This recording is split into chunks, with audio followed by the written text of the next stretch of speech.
তখন খুব ভালো লাগে যখন কেউ অধিকার দেখিয়ে বলে আমি যেটা বলবো তুই সেটাই করবি, আমার কথাই শেষ কথা, ঠিক আছে?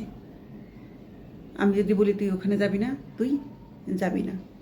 কেউ অধিকার দেখিয়ে যদি বলে তোর সব দায়িত্বই আমার, যদি ভুল করি সে ভুলগুলো আমাকে ধরিয়ে দিয়ে সঠিকটা শিক্ষা দেয়, ঠিক আছে, এ ভুল করো না, এটা ঠিক না, তখন ভীষণ ভালো লাগে।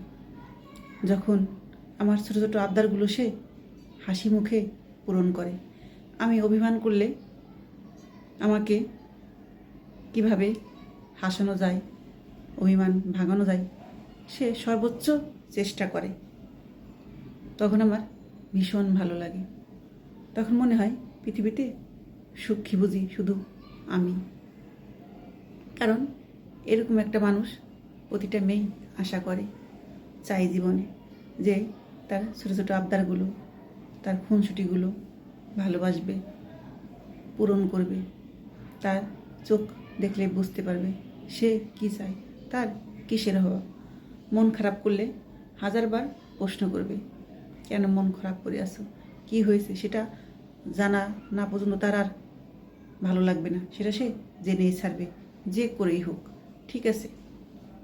কারণ এটা তার ভালোবাসা, তার ভালোবাসার মানুষের প্রতি অতিরিক্ত অধিকার, কারণ অধিকার সবাই খাটাতে পারে না, যে সত্যিকারের ভালোবাসা সেই অধিকারগুলো খাটাতে পারে, সবাই পারে না। তাই আমার ভীষণ ভালো লাগে তার এই অধিকারগুলো, কারণ সে আমাকে তার জীবনের চাইতে বেশি ভালোবাসে।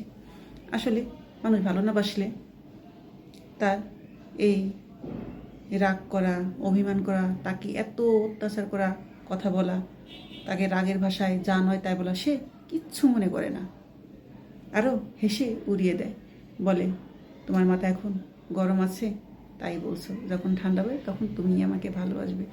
আসলে যখন আমি বলি যে আমি সিরিয়াস বলছি, আমি তোমাকে সিরিয়াসলি বলছি, তুমি কেন নিচ্ছ না, সে আসলে সিরিয়াসলি নেয় না।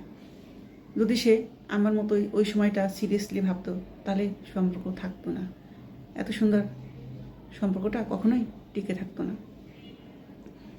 আমি যতই রাগ করি না কেন সে কখনোই রাগে না। আমার রাগ কিভাবে থামানো যায়, কিভাবে আমাকে খুশি করা যায়, সেই চিন্তায় সারাক্ষণ সে করে। আমি একটু রেগে থাকলে সে পাগল হয়ে যায়। আসলে এটাই ভালোবাসা, এটাই সত্যিকারের মানুষ জীবনে পাওয়া। এরকম মানুষ জীবনে যে মেয়ে পেয়েছে সে মেয়ে হ্যাপি, তার জীবনে আর কিচ্ছু চায় না। এরকম একটা মানুষ পেলে জীবনটা আসলেই সুন্দর, যেমন আমি।